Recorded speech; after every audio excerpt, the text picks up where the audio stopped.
We saw companies ask their employees to do things that they never did before.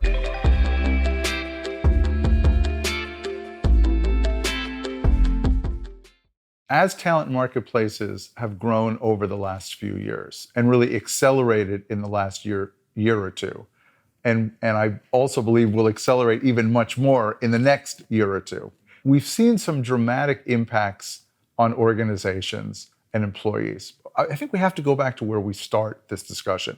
When the world changes, we need new ways of managing and new ways of connecting talent and opportunity and the work that needs to be done.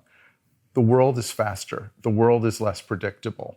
The world requires us to move in, the expression we use is in a much more agile way. We saw this in amazing ways during the COVID crisis, which unfortunately we are still coming out of. We saw companies ask their employees to do things that they never did before, not by posting new job descriptions.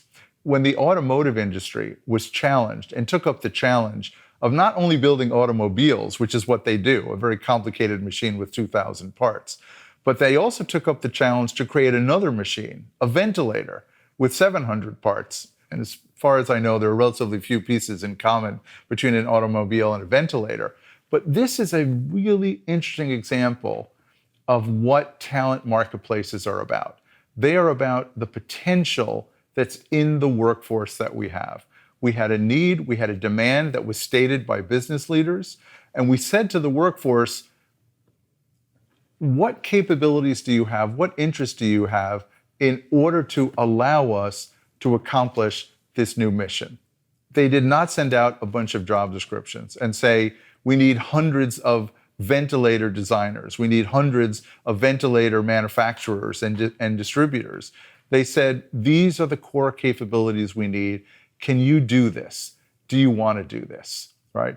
And we saw that over and over again. I think the other example, to me, the most motivating example, is the way we saw this dynamic play out in the life sciences industry. Right? Imagine that it's February or March of 2020.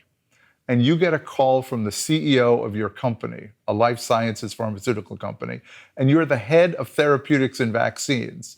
And they say, we're going all in, we need to develop a vaccine for COVID.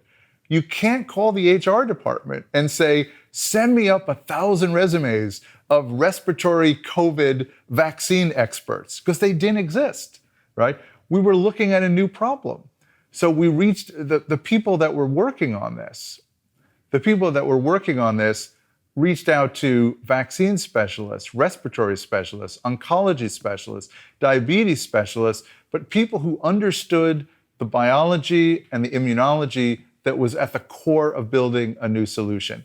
That's what the agility is about.